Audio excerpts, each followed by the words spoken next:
ThatGreatBusinessShow.com is brought to you by De Facto Shaving Oil, the best anyone can get. Made in Ireland, sold worldwide.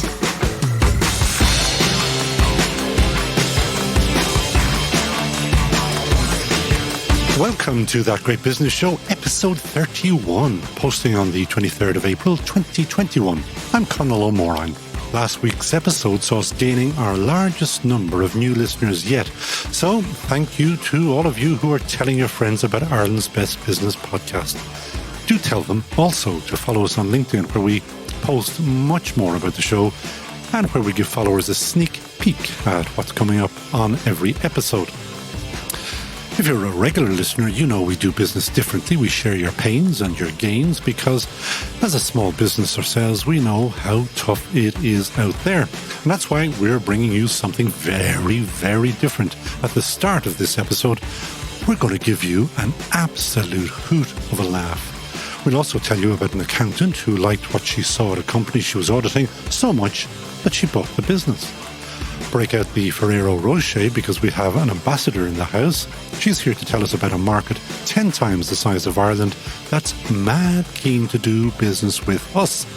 And you won't believe it, there are companies out there who, as an employee perk, pay for bins, for socks, and for gene testing.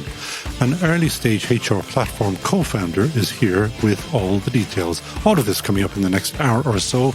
Remember, if you have a great business, we should hear about That Great Business Show. Do send details to producer@thatgreatbusinessshow.com and check out the website to see what we look for in businesses that we might be able to highlight. And remember, your company or any company being on That Great Business Show is only possible because one other company, that's our super sponsor De Facto, makers of the world's best shaving oil, who support us. Support them by buying the best shaving oil anyone can get at defactoshave.com. So away we go. We're all really worried about what will be left behind in businesses when the COVID restrictions lift, hopefully very, very, very soon. So we badly need a great laugh. The following clip made me cry laughing. So I got a very special permission from two lovely lads, Jim Nugent and Mark Noble, or Jim and Nobby, as they prefer to be known, down at FM 104's morning radio programme, The Strawberry Alarm Clock, to bring you this item. It's a slow burn, so do stick with it to give you a well-deserved belly laugh. Hello? Hello, can I speak to Nessa Griffith, please? Speaking.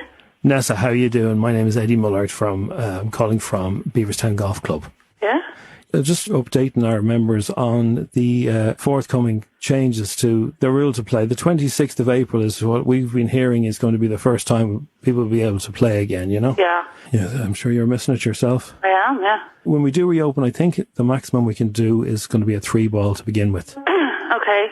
And it'll be members only, and it'll be fully paid members as well. So anyone who isn't fully paid members won't be top of the list. Okay.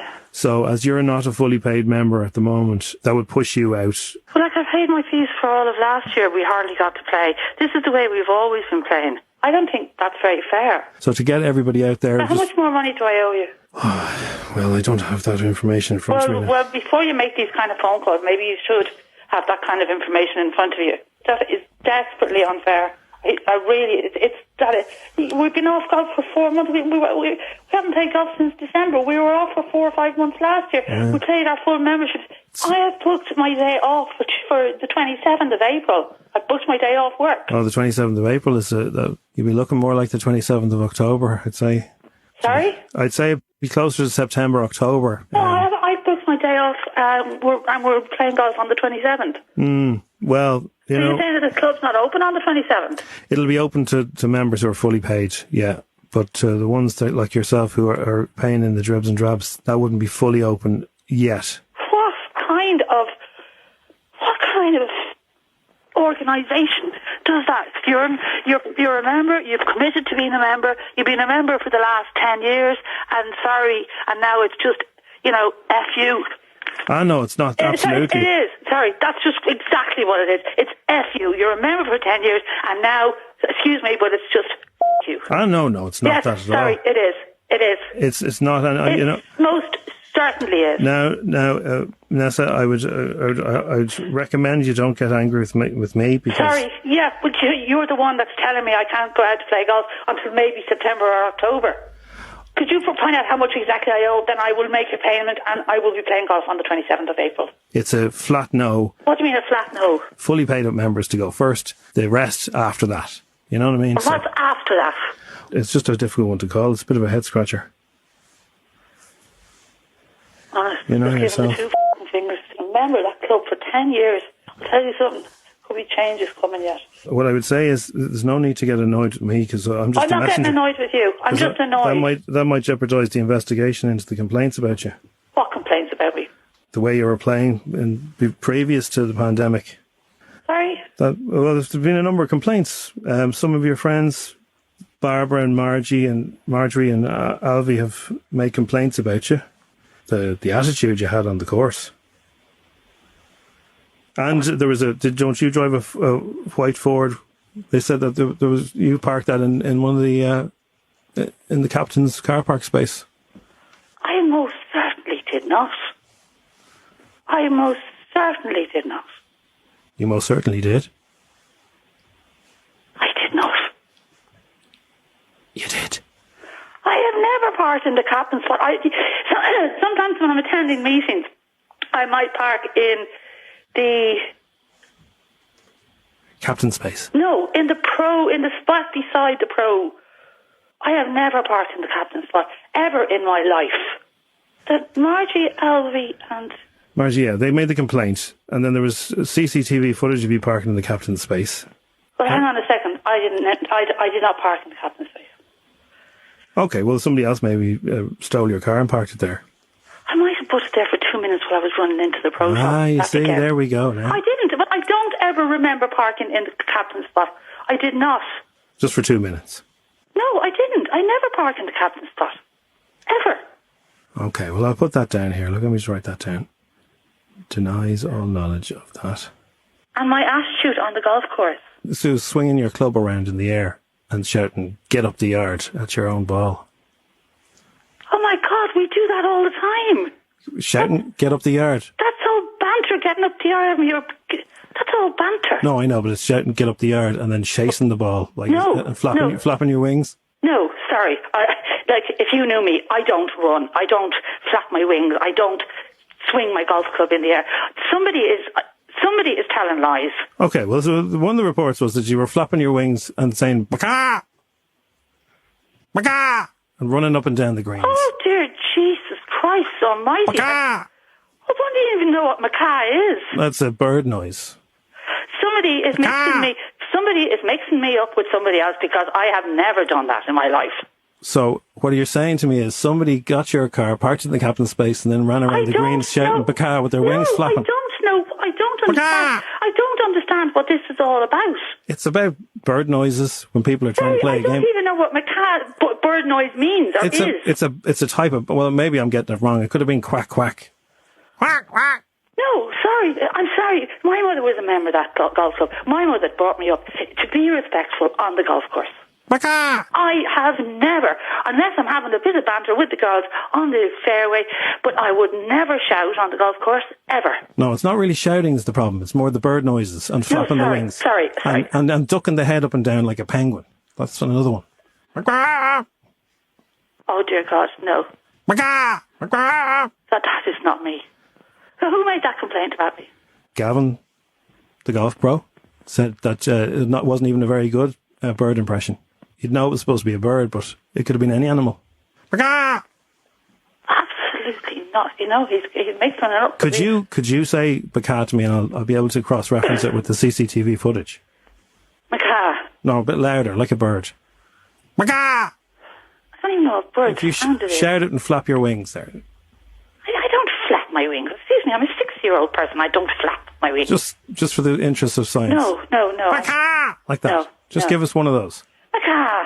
No, a bit louder. No, that's as loud as I know. Just one tiny bit louder. I don't. I can bump you up to August if you shout "Baka." No.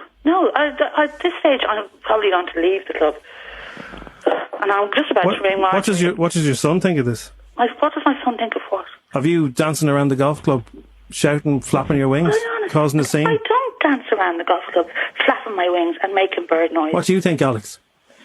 She does it, definitely she does. Oh, you f***ers! You f***ers!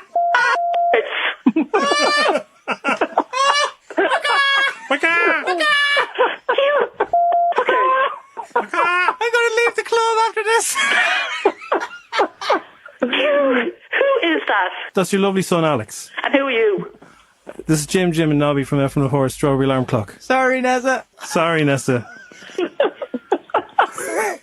Oh, that's brilliant. Oh my God. Alex, I didn't think it would go that well. No, you were brilliant. The Bacardi. Flapping your wings. Then you probably there sitting in the kitchen going, Bacardi. That's cool. Alex, you're out of the will. I was sitting there on the other end of the line. That was so funny. It was not funny. It was.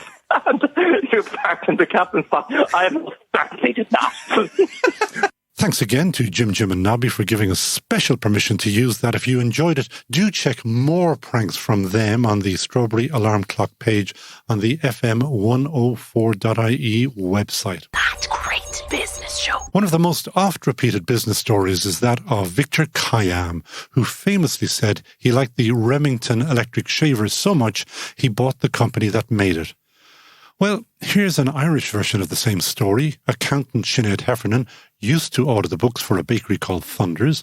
She liked it so much when the business came up for sale, she bought it. And since then, she and her husband have really ramped up the business, and we're delighted that she's here to tell us how she has achieved that growth in a highly, highly competitive marketplace. Welcome to That Great Business Show, Sinead. Thank you, Conall. You bought the business. We did. You were an accountant. We were. We still are. Was accountancy so bad that you decided to go and make real bread? That was so bad. I promised myself I wouldn't tell stupid We let ones. you have one. I've got kids all over the world, and when they hear that, they said, "Oh God, Dad, you are so embarrassing." Mortified. Exactly. So my apologies. Back to business. You bought Thunders. Why? We did. We did the books, as we have said in the story, for a number of years. For Thunders, owned by a baker. And when I met his team, when we got involved, they used to say he had his head in a bag of flour. And that's where he was. That's where he was comfortable. So he wanted to retire. He was diagnosed with a really awful illness. And for the first few years of his diagnosis, he had his company on the market. He wanted the bakery to stay open, to stay in business, to outlast.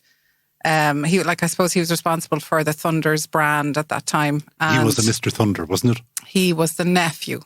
But was the surname? His surname was Lonergan. Oh, so sorry, he I was beg your the pardon. nephew Yeah, okay. of. So he couldn't get an investment or a buyer for the business as a going concern. He just had property developers wanting the buildings. So a couple of years later, my husband said, "Sure, what do you think? Around Christmas time?" Hang on a second. You weren't just sitting down saying, well, if it was Christmas, you weren't sitting eating the turkey and just randomly No. you say.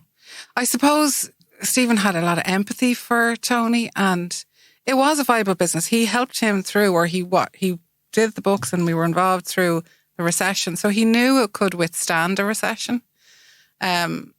So I was really heavily pregnant with my fourth child. Maybe it was the pregnancy hormones. I said, "Yeah, sure, go on." And long story short, we got involved in a bakery that was a production facility, 3 retail outlets, a team under severe pressure, and the rest is history. Well, it's not really, because I'll start at the very beginning. Did you know anything at all about a bakery besides the books? No, I used to bake at home. Oh, well, that's, Mum would have me on a step filling the freezer every fortnight. Mm-hmm. But no, I did not. Is that not daft as I wouldn't expect you to go off, say, and buy a car manufacturer because you'll drive a car. No, I don't think so. I think if you've got a product that makes sense, that bakery is, I can't go into a room, like a training session, any room and not meet somebody who has a story to tell me about when they were a child and what Thunders meant to them, their mum, their cakes. It has the legacy in Dublin anyway that it just resonates with people.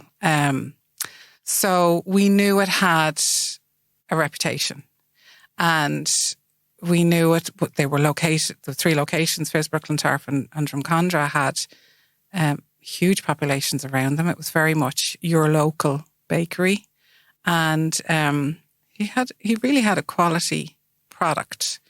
The bakery we went into we used to call it the house that Jack built, because ovens had to be replaced. Everything had to be replaced. So much for and your we audit. did that. We did that. But we built that in, so that was in the investment. The price that we paid was reflective of all of the equipment that we had to buy. And he introduced us. He passed away not long after we bought it. Yeah. So he introduced us to all of the suppliers. The bakery world is a very small world, so you got to know the guys who can fix a 100-year-old mixer. No bother. They'll just take it off you and come back the next day with it done. I know I'm going down a little rabbit hole here, but you've just kind of triggered something in my head. Honestly, 100 years old? Yeah. Wow.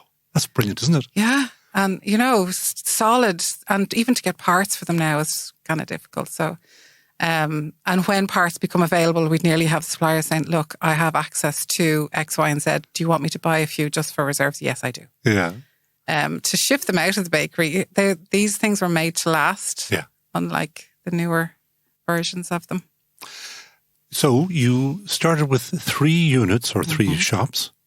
And like you said, you've got a fantastic population and you're a great name for within the business and the great product. But other bakeries will say that, of course. And you're also competing with the door deliveries or the supermarket deliveries and the supermarket bakeries. And I can think of, 20, 30, 40, 60, 80 places where I can buy bread. What differentiates you? Yeah, you can. You can buy bread in a supermarket. You can buy fancy bread in a supermarket.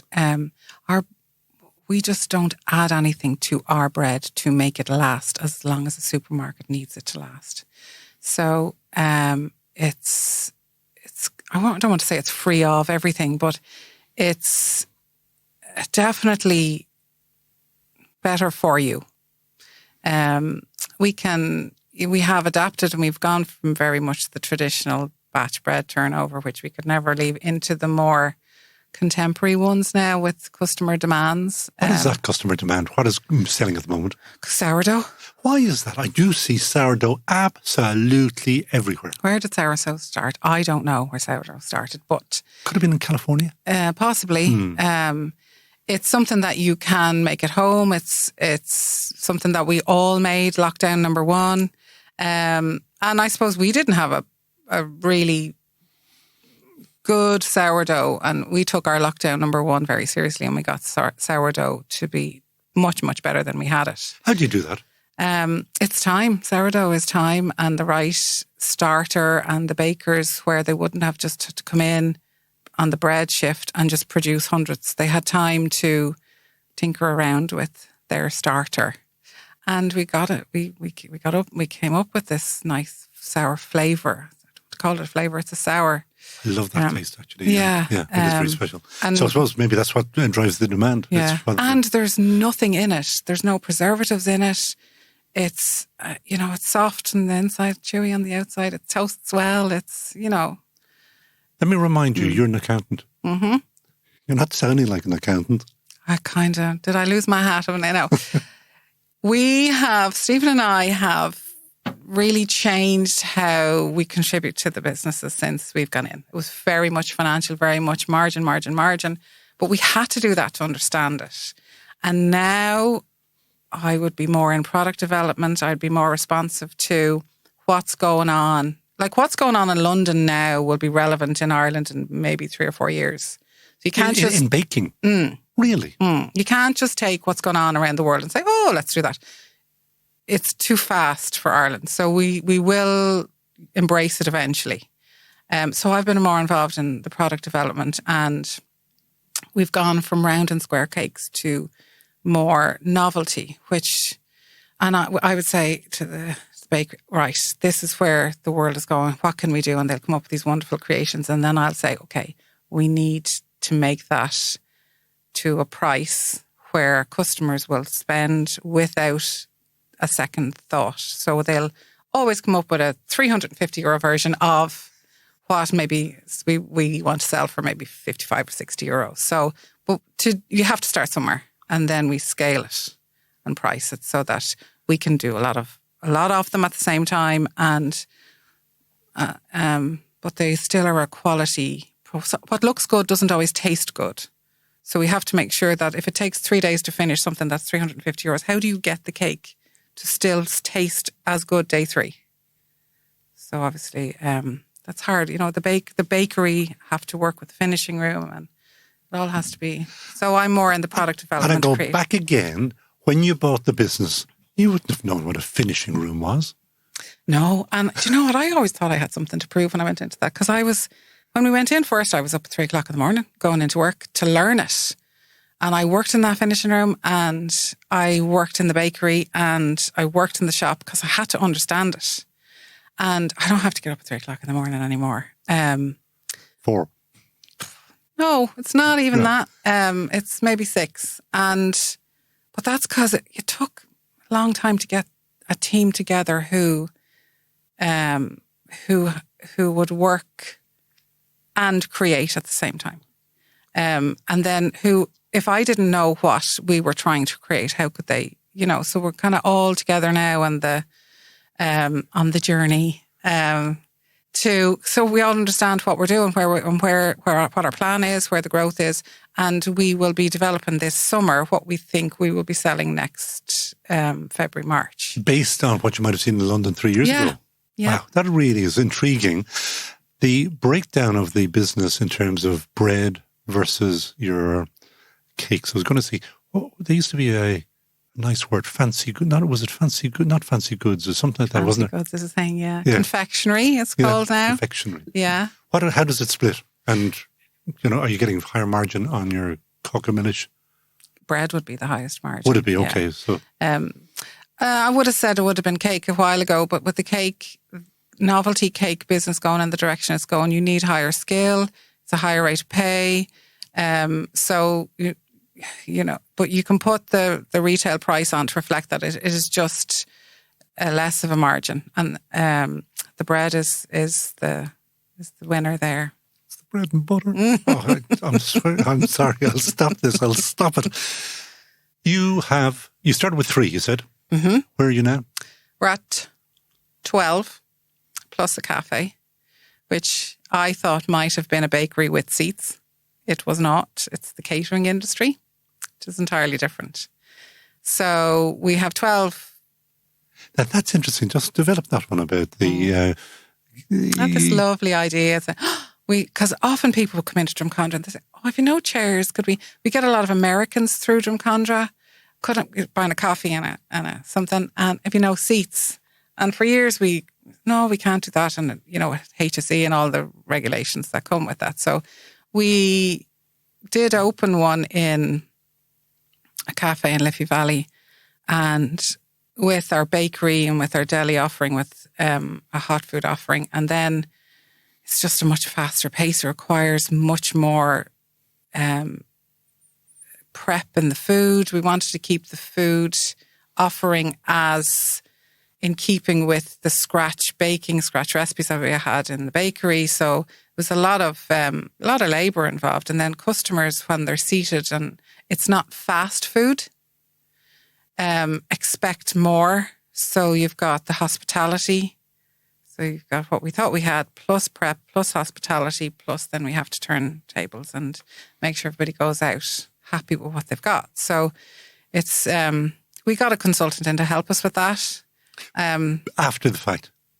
No, before. Oh, did you? To Okay. help us to set it up. Yeah. And then she stayed on a bit longer to help with the hospitality that we weren't expecting. So we opened another one in Mespel Road, which worked well for a while. Then we closed that. And I don't think the food was fast enough there. The Mespel Road, huge commuter. Very office. Yeah, Yeah. and just needed their. No, we were working away there, and we were approached by another business, which is much more fast food, to take over our lease. So I said we were in the middle of a construction project at home, and working out of a utility room with a steamer and a George Foreman. And Stephen came in and he said, "What do you think about surrendering the lease to them?" And I went, "Are you mad?" Because this was our baby. Yeah. How could we possibly? And I thought, oh my God. Why wouldn't we? Yeah. Sell the baby. Yeah. And Get rid of the we headache. walked away without any debt, which was great. And we have Liffey Valley still, which team of 15, which are great team, just not at work now. So Just we'll get them back soon enough. Heartbreaking for them, heartbreaking for you. Hope to God that is coming to an end. But I Yeah. think, I was looking at the numbers, I think we're up at 1.3 million vaccines at the moment. So Yeah, fingers crossed. the growth plans, what are they? At the moment, we're limited by social distancing. No, assume that We're get out out of of it. COVID, yeah.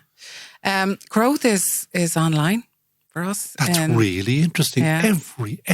Everybody who comes on to the Great Business Show says online. And I'm thinking, but you're not going to sell, bottles of water or brown bread or something online. But you are? The writing was on the wall before COVID, and our website was quite complicated to navigate for a customer point of view. Our developers referred to our website as the patchwork quilt in their team meetings.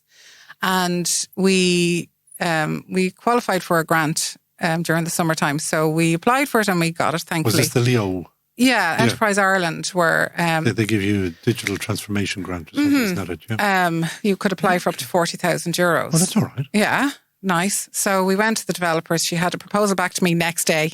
I'd say. She was so enthusiastic. And we've worked on it. And we would spend a lot of time in the office before that explaining how to get through the checkout.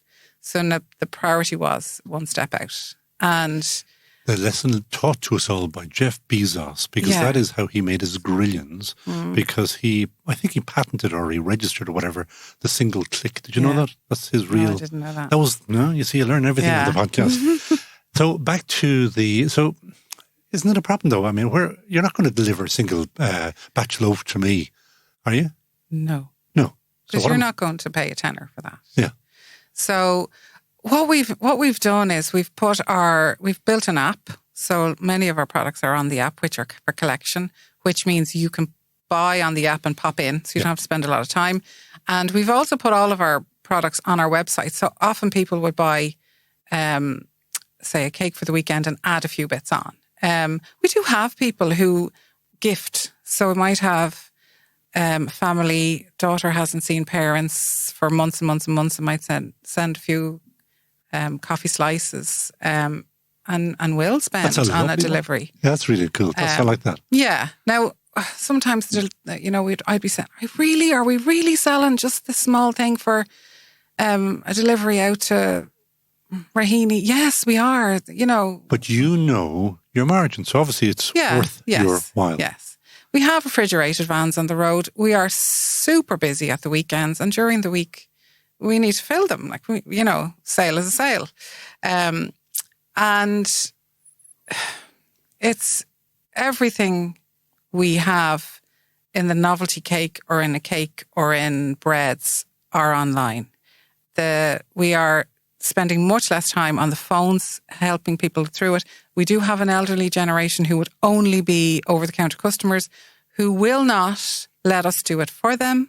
So I hear and I do talk them through so that they understand how to do it. And now I have one customer who orders 10, I think it's batch loaves on every second Friday. And we expect it and the order pops in. So there's regulars who would be my parents' age buying online for their convenience, so they don't have to spend a long time and they know it'll be there for them, how they want it to be there. And I presume they're frozen. They put them into the freezer or something. I assume this is, and I assume so. Unless they're selling them Unless they're buying for the behind your road. back and exactly, and then Selling take a little on top margin of the road. themselves. Perhaps. So online is the future. Mm-hmm. Any further physicals? Will you go open any further? Like you're totally concentrated on Dublin. Mm-hmm. Would you go outside? We've been asked to. Yeah. We opened a bakery in Donomead Shopping Centre during lockdown last November, and it is thriving.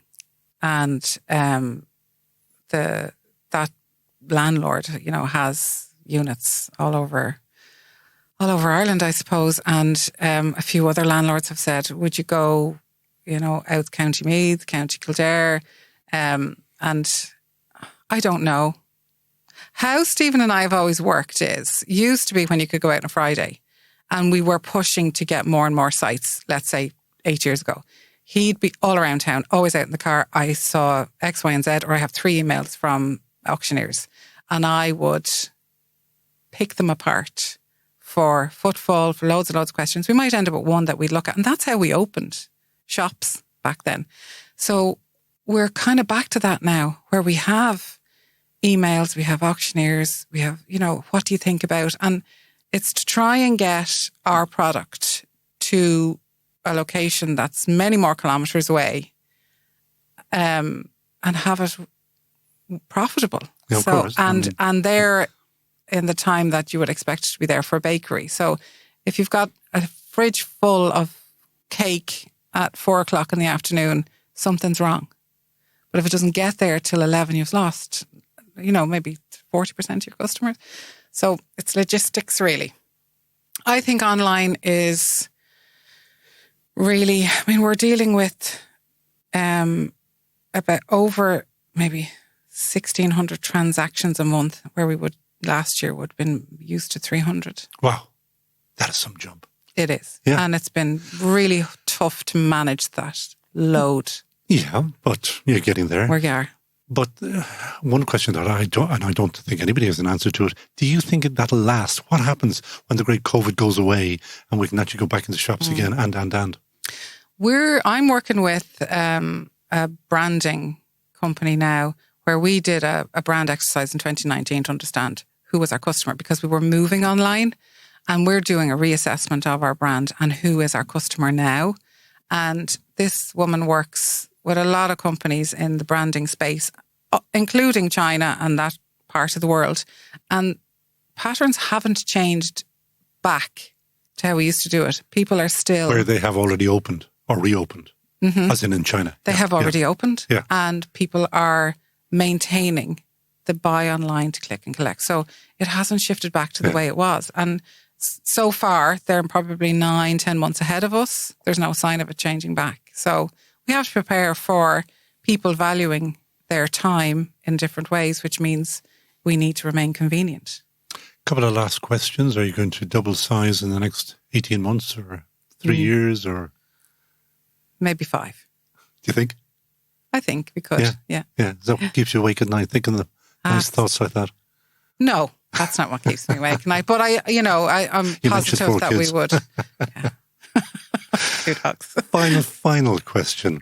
You know what I'm going to ask you. Who would you hire in a heartbeat? I'm going to go outside of Ireland for this one. You're allowed. I was introduced to this person by a lovely lady, Mary McKenna of Tour America. And his name is Simon Sinek.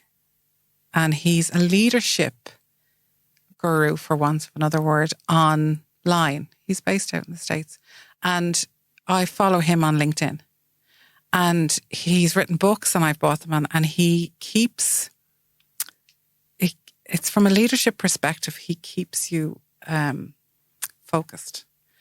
Sometimes we kind of need to get out of our own heads so that we can, move forward. And I have leaned on him so many times in the last, say, 6 years. That is fantastic. Yeah. I've never met the man. I follow a lot of people on LinkedIn, but I would seek his videos out. Sometimes he just has a phrase up on his page on LinkedIn. So Well, Simon Sinek. How do you spell Sinek? Sinek. That's how I spelled it in front of me here. Yeah. That's not bad. He has a lovely book called Start With Why, and I tend to read when I'm on my holidays and I have space outside of work, Holidays. What are they? I have a stack of books ready for my next one. That is Sinead Heffernan, who's going on holidays as soon as she can. And she is co-founder of Thunder's Bakery, and she has other business interests as well. Sinead, thank you so much for joining us on That Great Business Show. Looking for the best work-life balance? Why not start your new business life in one of Ireland's beautiful Gaeltacht locations? Údarás na Gaeltachta has created Ireland's biggest digital hub, G-Tech. High-speed broadband just for you. Hussail Noach Nachtlat. Your new work-life awaits. Find out more at údarás.ie. Backing great women-led businesses on every show. That Great Business Show. As well as showcasing great businesses on That Great Business Show, we also like exploring potential new markets, like South Africa, a country of 60 million people, English-speaking and roughly on the same time zone as Ireland. On Thursday, the 29th of April, you're all invited to a Zoom webinar by Business Ireland Cape Town. It's aimed at highlighting the many, many, many opportunities that there are for two-way trade between the two countries. And we here have a sneak preview of what will be discussed on that webinar, because it is my great, great, great pleasure to welcome someone very special to the podcast today. She is South Africa's Ambassador to Ireland, Yolisa Maya. Welcome to That Great Business Show, Ambassador. Thank you very much, Conall. Thank you for having me. And you were just telling me that you are now 2 years here, Yes. and you haven't run away on us yet. I don't intend to. The culture shock must have been something else when you came over, was it? Oh, absolutely. But, we have a biggish Irish community in South Africa. So some of us have had contact with Irish people. But coming here, we found that things are quite different. First of all, everything is just here at your fingertips. Your transportation, everything, you have access to everything. And also it's easy for our boys to adapt. Even now, they enjoy being here because they're able to walk around on their own. Your boys in the being your evenings. kids? Yes. Well, I have 4 boys, including my partner at home. And we brought 3 of our youngest kids. But you are here to Yes. talk to me, Yes. to talk to our listeners Yes. about the huge opportunities, because it is a massive country. It is exactly the same population, I think, as the United Kingdom. Yes. And yet I would say the amount of trade that we do there is minuscule. And there's no good reason for that. Yes. So tell our listeners what are some of the opportunities. Let me start by appreciating this opportunity. It's a real honor for me to be here. I will tell you why. The new normal under COVID-19 has necessitated that we rethink our working methods and the approach we have always taken to our work. And it has also propelled us to work aggressively in speeding up our efforts to seek new ways of operating in the new normal and show tangible results. So I am pleased to be here so that we We're delighted to have you. we can showcase our country. To come to the business opportunities, especially in relation to the webinar of virtual meeting that is going to be hosted by BISA, Business Ireland and Southern Africa, next Thursday, the 29th. It's the longest name on a website I have ever seen. It is businessireland-capetown.co.za. Doesn't exactly trip off the tongue, but it doesn't matter because it's a huge opportunity. It's supposed to be impactful. It's supposed to make you pause and listen and think they can't have such a long name if there is nothing worth listening to in there. And there's tons to listen to. Absolutely. I would like, with your permission, to first just outline a little bit what our mandate is in Ireland, what we do here or what we attempt to do here. We have something called a Joint Commission of Cooperation, which is an umbrella structure between governments, co-chaired by Deputy Ministers of Foreign Affairs. At first, we had something called a Partnership Forum that was established in 2004. Then in 2019, we elevated that structure to this JCC. We have many areas of cooperation, including education. You will find that I talk about education all the time, and sometime later, if we have the time, I will tell you why. We have many flagship programs here, science and education, sports, arts and culture, tourism, all of which focus us on people-to-people linkages, very important for us. We have agriculture, of course, and obviously trade and investment. However, we are now guided by the circumstances of the times we are in. So we are aggressively pursuing trade and investment opportunities more than everything else. And we're encouraging these efforts by the already strong historical and current political ties and people-to-people relations between our two countries who have a very long history. We could pursue this conversation some other time, as I said. Like many other economies in the world, ours was also devastated by COVID, but the business climate is now improving. Just to give you a few pointers, in the first 2 quarters of 2020, COVID notwithstanding, FDI's inflows recorded in the first 2 quarters, if I may say that, were considerably higher than we thought they would be. Agriculture, our mainstay, continued to show resilience. Mining, our other mainstay, exports there rose sharply to 160 billion rand in the third quarter from 116.5 billion in the previous quarter. So we know things are okay there, yes, economically. What are the opportunities that you and I should be? Let's say you meet me and I say, come here, there's an opportunity down in South Africa to do this or to do that. My friend Frank Gormley down there was telling me that there is training, huge opportunities in training. Absolutely. Huge opportunities in services. And you can sit in the sunshine while you're running your services company, which is rather nice as well. Yes. There are huge opportunities in basing backup services there as well. Yes, indeed. So anything else that you can suggest, or you're obviously on top of it? You know, property and hospitality. Of course, for now, tourism, hospitality, leisure, all those have been badly affected or adversely affected by COVID-19, but there are tremendous opportunities there. The government has come in with specific projects that have been costed, and in property and hospitality, there is a cost attached of 8 billion rand.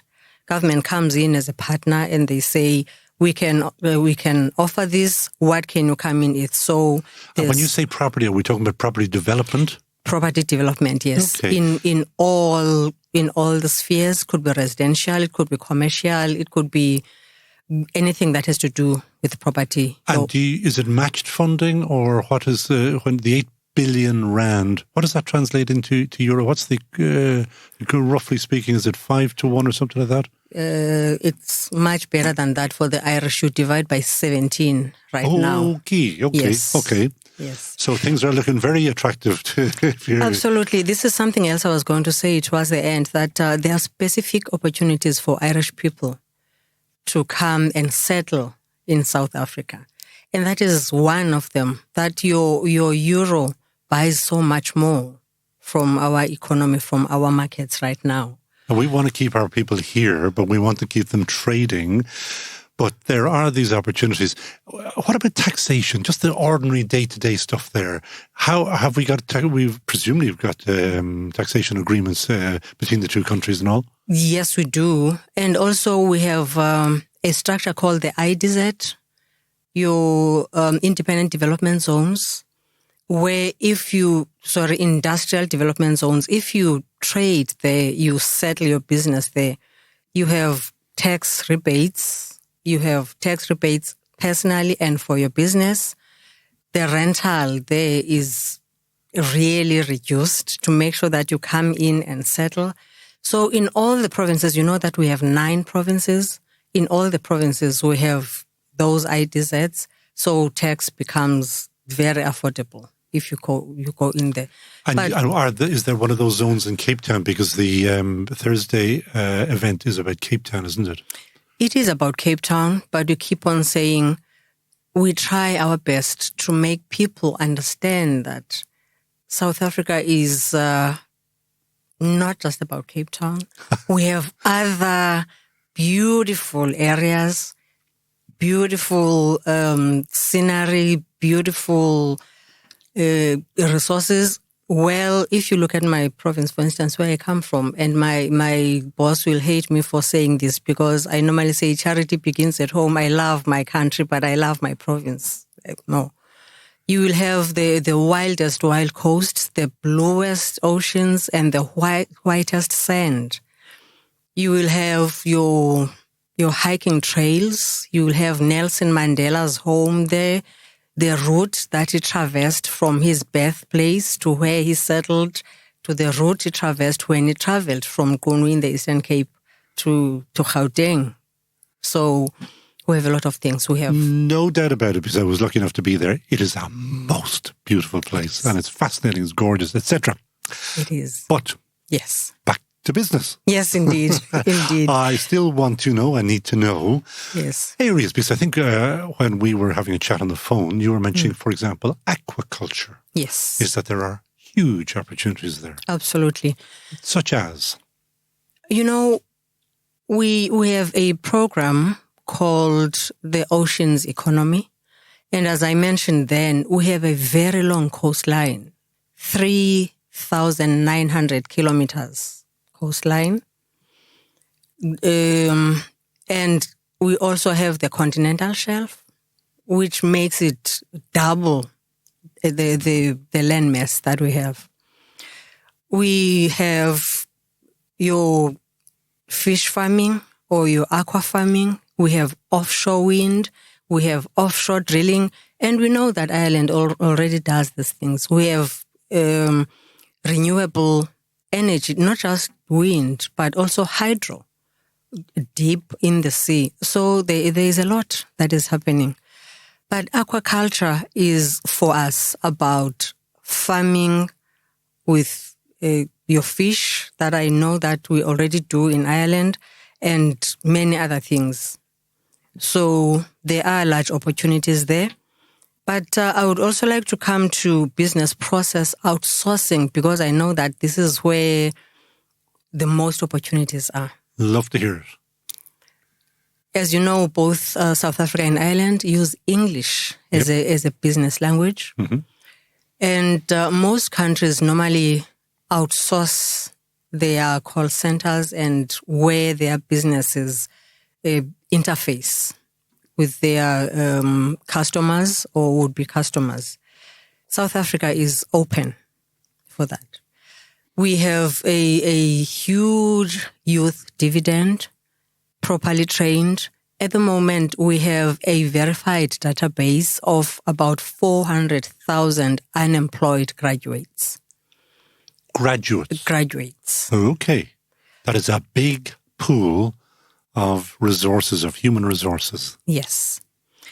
So Irish businesses could outsource their businesses to be conducted or for that interface to happen from South Africa. Business person in Ireland wants to do that. Just take that perfect example. Yes. How do they go about it? We are the bridge. You being the embassy, is it? We being the embassy, yes. We are the bridge. But there are contact areas at home.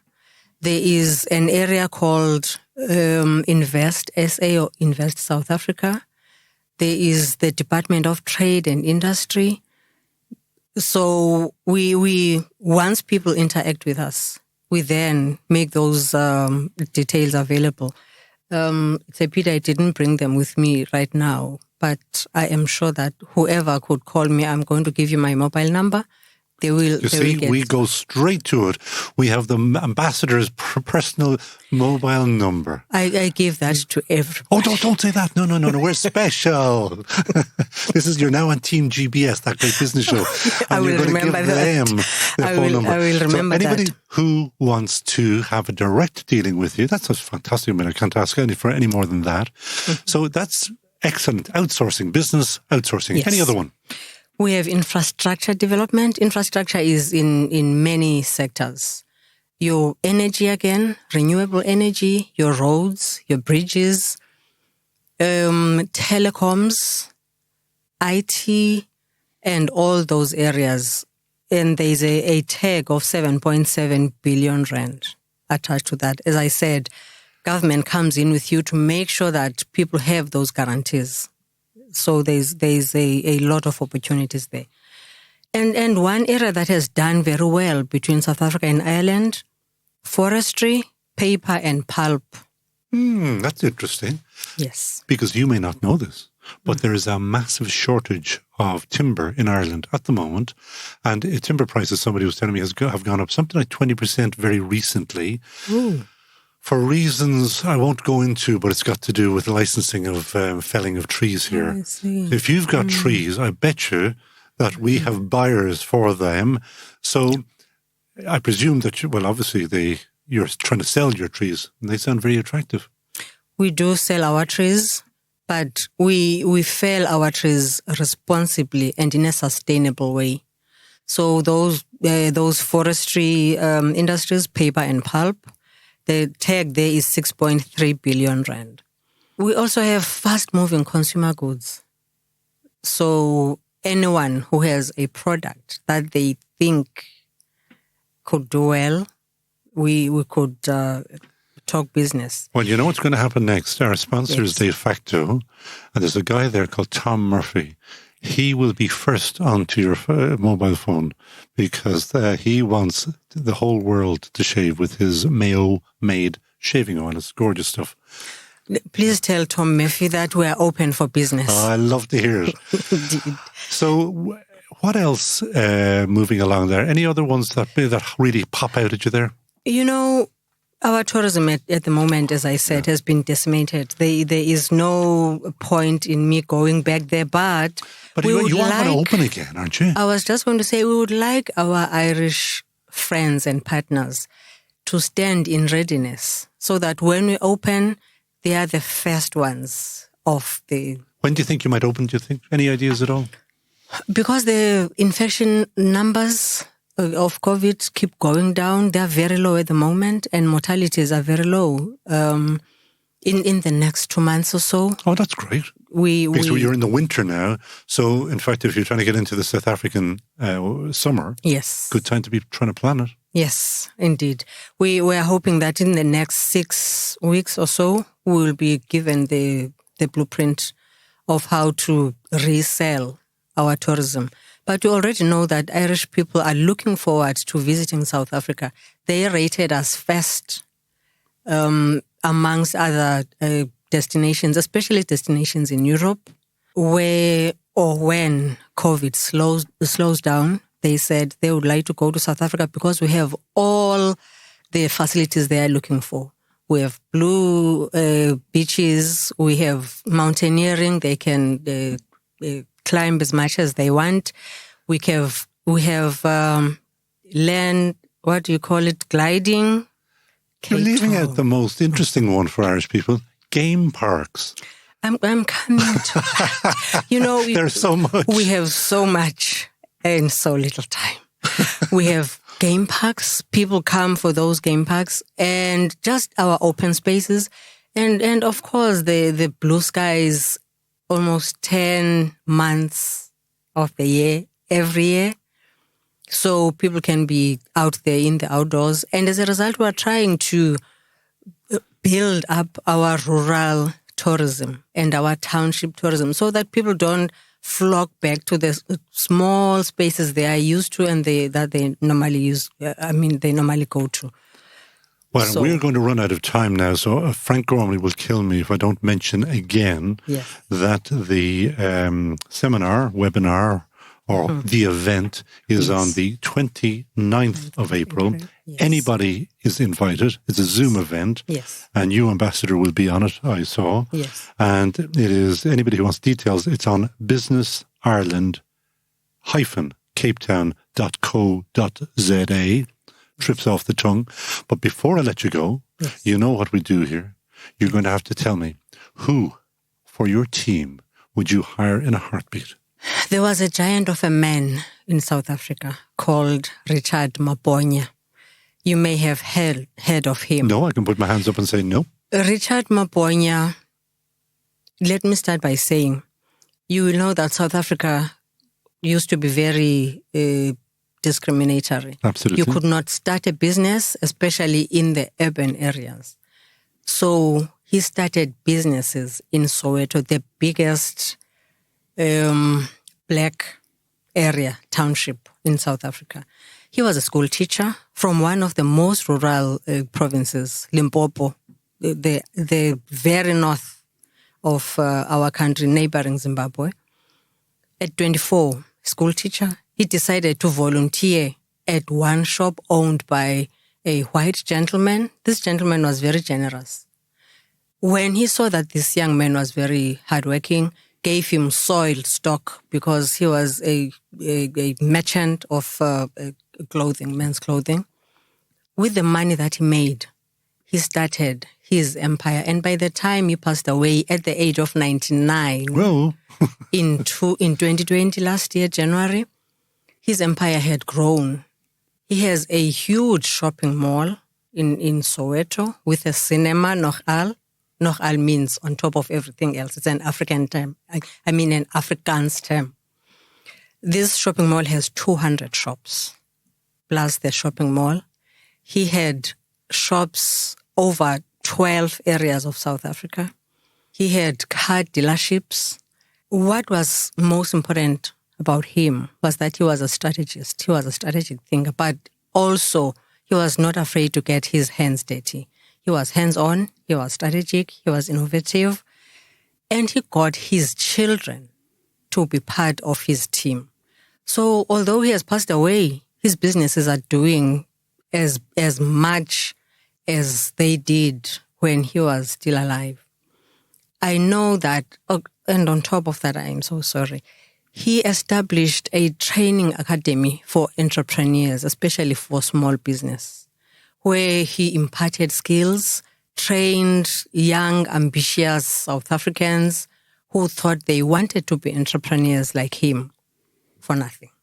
It's still there. It's still running. I'm sure that now, in the times of COVID-19, when we want people who can think and act and produce results, he would be number one in my team. It sounds pretty impressive now. I hadn't heard of him, and I presume most of Team GBS has not heard of him. They have now. Great choice. Ambassador, thank you so much. That is Ambassador from South Africa to Ireland, Yolisa Maya. Thank you so much for joining us on That Great Business Show. Thank you. Thank you for having me. Looking for the best work-life balance? Why not start your new business life in one of Ireland's beautiful Gaeltacht locations? Údarás na Gaeltachta has created Ireland's biggest digital hub, Tech. High-speed broadband just for you. Thosail Noach Nachtlat. Your new work-life awaits. Find out more at údarás.ie. You're listening to That Great Business Show. ThatGreatBusinessShow.com. And if you're listening to us in South Africa or anywhere else in the world, remember that our sponsor, De Facto Shaving Oil, made in Mayo, Ireland, is expanding worldwide and wants to contact high-energy grooming distributors and markets anywhere in the world. You can go straight to founder Tom Murphy via the defactoshave.com website and have a chat with him there. This could be your ad on ThatGreatBusinessShow.com. That Great Business Show. Paternity leave, no, I said that correctly, paternity leave, paid bin collections, sock subscriptions, and gene testing kits for fitness. They're just some of the weird and wonderful benefits that my next guest has seen offered to employees. David Kindlin is co-founder of Dublin-based Epion, a company that helps organizations leverage technology to manage their HR and employee benefits. It's used by over 900 companies globally, and they've already raised 1.25 million in funding to date. The bad news for employees, though, is David believes that the days of offering employees ping-pong tables and free office snacks, well, they're over, and we had to have David in to join us on That Great Business Show to explain just why. David, how are you? I'm great, Conall. Firstly, thanks for having me on. You're very, very, very welcome, because we need to find out, for all of the people in Google Land and elsewhere, the ping pong tables are going to disappear. The snacks, the free snacks, they're going to disappear. Why? I suppose that we've seen a huge change in, what's happened because of COVID and office restrictions and people not being able to go into work, and, employers refocusing resources to support the massive change that's taken place. And, even in our own situation, I mean, we're in one of these co-sharing spaces in Dublin over on North Wall Quay. They've cut back seriously on the snacks, the biscuits, and even the beer. And this place, this office was notoriously known for the whole free beer piece. And when we joined first, we were like kind of going, this is interesting, free beer in the office place. But in actual fact, we didn't actually take as much advantage of as we thought that we would. I'm sure it's all worked out very carefully somewhere, which you may as well give a shout out to. Yeah, it's WeWork. Yeah, and a great space to be in, and there's plenty of office space around the city. They're great guys that run it here in Ireland. And very supportive of us during the pandemic and stuff like that. So good to give them a shout out. So basically, because things are tight, the ping pong and everything else is going out the door. I suppose, if you think about, social distancing and, contact, different people picking up different things, whether it's a ping pong ball or a paddle or whatever the case might be. Hopefully it's going to go where COVID is going to go soon. Look, we can all live in the dream world and think that, we're going to wake up tomorrow morning and Micheál Martin's going to be on the TV saying, hey, everyone, back to normal, let's go back to 2019 when life was good. It's not going to happen, I mean, it's going to take some time for vaccinations to roll out. The different strains, different variants. And look, I'm usually a really, really positive person, and I am trying to be as positive as I can. But let's live in the reality here that things are going to be a little bit different moving forward. They've already been massively different. They're going to be different into the future, and that's just my own personal view. I'm not a scientist. I'm not a medic. I'm just saying it is going to be strange. Well, Twitter is full of people who seem to know an awful lot about science, absolutely, without any bits of paper behind it. Paternity leave, paid bin collection, sock subscriptions. I knew a trip over that one. Gene testing kits. How do you know that all of these companies these are being offered by companies? Because they're using our platform to promote them with their employees. And we if you look back kind of 15, 20 years ago, the employee benefits in Ireland were, they were your stock standard. They were your pension, maybe your medical if you were lucky, life insurance, income protection. They were your basic benefits that were provided. And, the marketplace got very, very, what would I say? The demand came from the foreign direct investment coming into Ireland. So, the Pfizers of the world were coming in and they were opening up and they were providing these amazing benefits. And then there was a talent struggle for everybody else. So everybody had to follow. And nobody's changing jobs because there's a sock subscription. Nobody's changing jobs because of a sock subscription. You see, I had the same problem. Yeah. It's one of those ones. It is a bit of a mouthful, but when employers are trying to compete, if you're trying to hire a software developer, and I'm not going to pick on companies, but if you're trying to hire a software developer in Ireland, in particular in Dublin, and you're up against the guys with the billions on deposit, when you're trying to hire somebody, you won't be able to match the salary. You may not be able to match the incredible benefits that they provide. So you need to make an effort. So people have started to get creative. And genuinely, these are benefits that are currently hosted on our platform. There's a few companies around town. They're doing weird and wonderful things. And it's... Go on, tell us some of the other ones. Giving people, food. Food is a big one. And, the amount of companies I've spoken to over the years where you kind of go, look, what are your pain points? And they're like, oh, look, trying to hire people and trying to bring people in. We're in the same space as company, blah, blah, blah. They provide a full kitchen. So you can have your breakfast, your lunch and your dinner, which keeps you in the office. Of course, that's the other side of it. You end up working huge hours, etc. But they're like, the money isn't necessary. They want to know who's providing food. What can they have for lunch? Can they eat when they want to eat? And they're like, we can't afford to put in a full service kitchen. If you've got 50 people, it does not pay you to put in an industrial sized kitchen in your office block to feed your team. So, giving people, whether it's vouchers towards daily lunches or it's a once a month thing or whatever the case might be. And yeah, I mean, lunch is another one. Now, before we get on to what you're really here to talk about, which is Epion, paternity leave, you better just explain what that is. Sounds like a ridiculous name. Okay, so, paternity leave is paternity leave. It is leave for you to go and care for your beloved animal. So we came across this, and look, yeah, at the start, I remember looking at it kind of going, that's hilarious. But, I'm a dog owner. We've got a golden retriever at home. We'd be lost without him. And if something was to happen to him, you need a bit of time to grieve. So, we have a few employers, not just one. We've got a few employers who have actually introduced this. And look, it's gimmicky and it's a topic. And look, we're talking about it. Yep, and that's fair. Epion, what are you doing? What are we doing? Besides raising cash. Okay. Well, we did that previously, yeah. So what are we doing? Okay, so we are we're a full human resource information system. So HRIS, with a fully integrated employee benefits platform and a people analytics module. Okay. So if you look at the HRIS space out there, so there's the big guys out there, the Workdays, the SAPs, the Oracles, all those people. Okay. So you've got a bunch of people working for you. You need to manage their data. You need to manage their documentation. You need people to tell you when they're taking annual leave and when they're not. You need to know when people are in and out of the office. You need to report on certain data.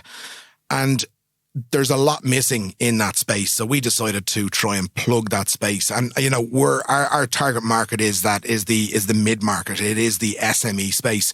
We're not looking for companies with 10,000 people. We're looking for companies with, anywhere from kind of 50 to 2,500 people. And we have a huge variance across our platform. We're currently operating Ireland, Australia, the UK, and we have a handful of clients in the US.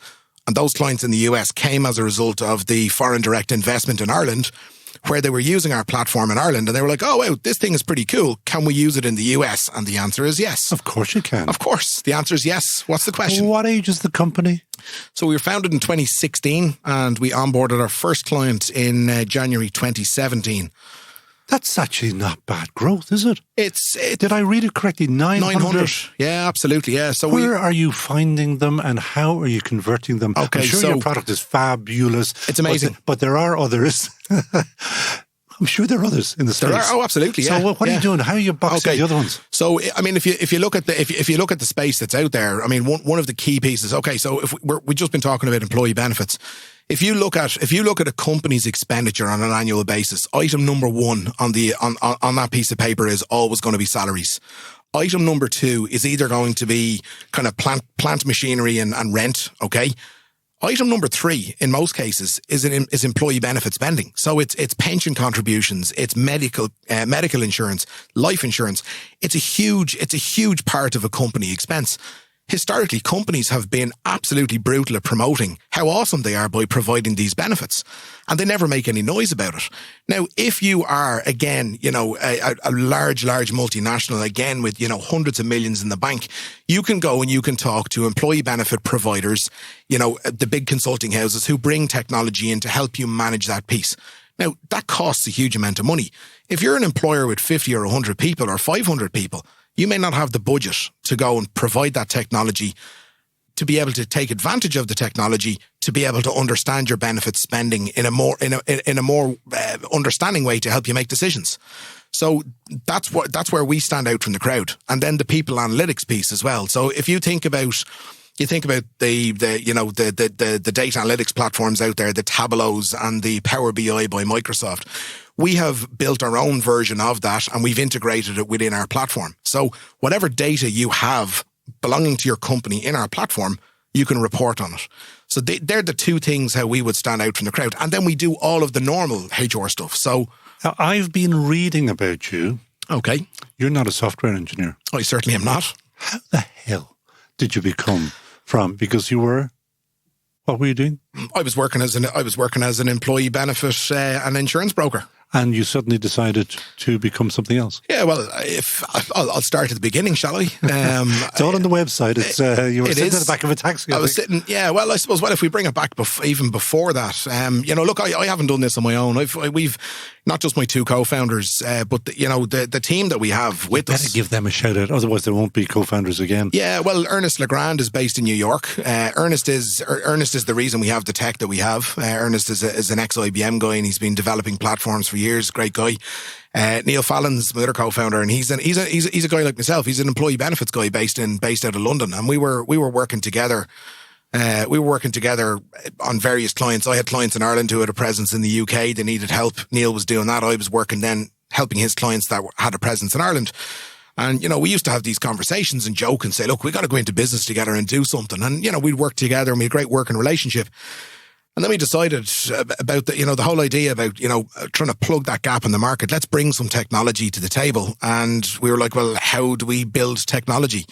So, funny story about that. I rang Ernest in New York, and I'd met Ernest through a global network we're part of, and his wife was working for another broker in the States, and I'd met Ernest through that. And I rang him and I was like, Ernest, I'm going to be in New York next Wednesday. Any chance I can buy you lunch? And he was like, yeah, it'd be great to see you. So I hung up the phone and I had to go and find my flights to get to New York for next Wednesday. I had no intention of being there. Went over and I pitched the idea to him, and he was like, he goes, look, let me think about it. I mean, it took me 6 months to convince him to come on board. And that's, I suppose, is where the journey started. So, two insurance guys bringing a technology guy to the table. And you are an Irish company. We are very much an Irish company. So we're founded, registered, domiciled, headquartered out of Northwall Quay in Dublin. And, we're very proud to be Irish. Enterprise Ireland have also backed us. And again, they've been a huge asset to us around the world. So 900 already. How big can you go? I think sky's the limit. How big is the market? Well, what is it? Addressable market? The market is enormous. I mean, you think about every mid-sized business out there around the world. We don't just have to focus on Ireland. You look at Ireland and there's a couple of 100,000 businesses. You look at the UK, there's a couple of million businesses. You look at the United States, you look at Australia, you look at the whole world. And, at the moment, our platform, as I said, our platform has customers in Australia, the UK, Ireland and the US. We could go anywhere. We genuinely could go anywhere. And we have companies out of Ireland who have people in more than 2 or 3 countries where they're using our platform locally in those markets to manage their HR function and their benefits. So the platform is customizable to help those employers in their local jurisdictions. And, simple things like we as Irish people, we celebrate St. Patrick's Day. We get the 17th of March off. And if it falls on a Saturday, we get the Monday off. Around the world, there are various different holidays. The Middle East have different holidays. Australia have different holidays. You can program them as a business into the platform. I love little nuggets like that, of course. Yeah. But they're the simple things, Who takes least, now, this is a question straight out of my head. Yeah. Who takes least holidays in the world? Everybody says the Americans, but I would say the United States. I remember hearing they sneak in those other ones. Yeah, look, I remember hearing years ago that when you start your career in the United States, you get 10 days leave and that's it. That's not true. Look, it depends on industry. Yeah, it depends on the state you work in, but most people in the United States that I know of and the guys that we're working with, 20 days would be your standard. Leave. Saying they sneak them in somewhere, yeah. But they, and then you've got, based on years of service, you've got the ability to get more days. I mean, I've met people in the US of up to 30 days annual leave, and again, as I said, growing up, you thought, you'd never live in the United States because you only get 10 days leave. I mean, that's 2 weeks at home with your mammy. How in God's name are you going to live in New York and come home and see mammy if you can't get time off work? The company, as I mentioned, is you've already raised 1.25. If you're really going to go big, you're going to raise more. Absolutely. When?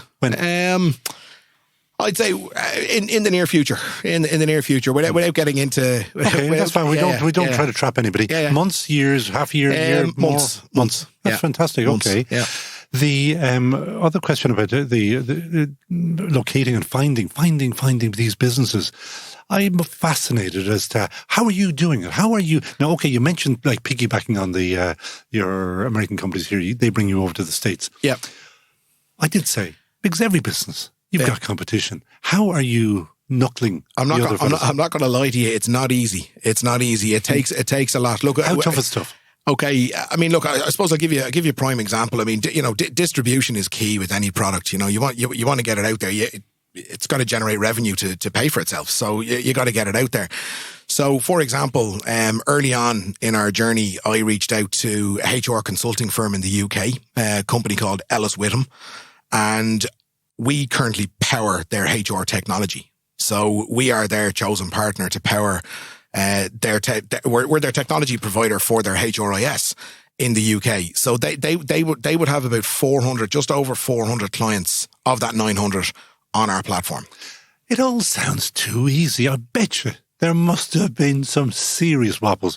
Give me just one, just to give people the sense that, phew, people go through the poo just like I'm going through at the moment, for example.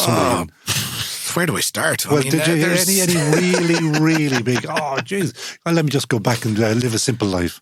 I suppose when you're out raising money, I mean, every business needs money, and any startup or any founder who says that they don't have sleepless nights about the fundraising, and you think you hit a milestone, and all of a sudden you're just knocked back, and it floors you. It absolutely floors you. I mean, it's there's a prime example. So what keeps you going?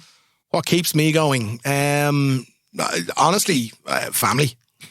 Genuinely, family keeps me going. Is that the push from them or the pull? In other words, to make yourself mega wealthy.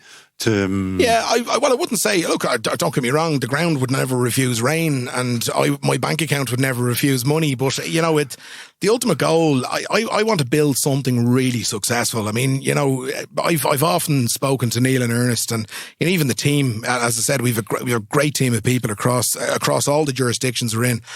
It's to build something successful. If we could replicate some of the other technology businesses out there, I mean, look at the guys in Stripe. I mean, what an incredible story, and even following what they're doing. I mean, they're backing other startups around the world where these other startups are trying to revolutionize the industry that they have chosen, the same way Stripe have revolutionized the payments industry. And, there's, to be something like that, to go out, as I said, we are different. We didn't just kind of go, well, that's what they do over there, let's replicate it and do it a bit better and see what happens. We're coming to the table with something very different, Love hearing that. Yeah. Listen, you're going to come back to us sooner, I hope, than later, particularly when you raise the cash. One other thing you have to do is, and don't say the Collisons because they've already been chosen, who would you hire in a heartbeat? Richard Branson. Somebody else did say him before, and I was able to say to them that back in the day, I used to have his mobile phone number. Well, why would you like to have him on your... Because what an ideas man for, you think about somebody who was in the music industry, who was a huge success in the music industry, who just decided on a whim one day to open an airline. He got stuck in an airport and he decided, well, I'll chartered the plane, and Virgin Airways was born. And then he got into the train side of things. I mean, incredible. Do you know the original music business that he was in? I remember a guy in school called Nigel Dodd. He had a piece of paper with all of the records written down on it, and we would go to Nigel and we would buy the records. That was the original Virgin business model, and it was off an old fax. Well, it probably wasn't even fax. You probably never heard of a thing called a Gestetner. No. And, gonna Google that. So, Mr. Branson, you would like, and what would you like him to do for you? Just ideas. I mean, But you've got the ideas. And don't get me wrong. Look, we are full of ideas, and you do run off on tangents. But just ideas. He just seems like a really down to earth guy, a really, really humble, successful guy. Now I don't know him. I'd love to spend some time on Necker Island out there in the Caribbean with him. But maybe someday. Maybe so. If he's listening to this, Richard, give me a call. We have the most curious people who do listen in, so you never know. We'll try to link you up. That is David Kindleton of Epion. So continued success, David, and thanks very much for joining us on That Great Business Show. And that is it from That Great Business Show, episode 31. Sound engineer Keith Stars built his famous wall of sound for us, and sonic architect Peter Rice adds the finishing flourishes later on, making us the best-sounding podcast anywhere. This week's shout-outs are for Super Pure, Valerie O'Reilly, who sent us David Kindlen, with a little help from Pamela Newnham. Cape Town-based Frank, the chairman, Gormley, kindly made the intros to the ambassador, and yet again, Sinead Heffernan came via the Going for Growth program that has delivered us so many great women entrepreneurs. Buchas live fad.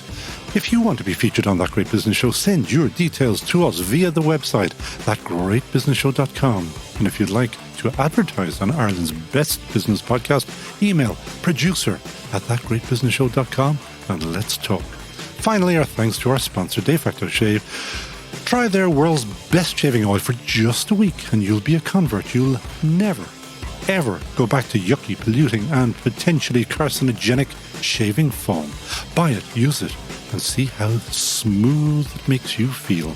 So from me, a very smooth Conall Morain. We'll talk again next week on That Great Business Show.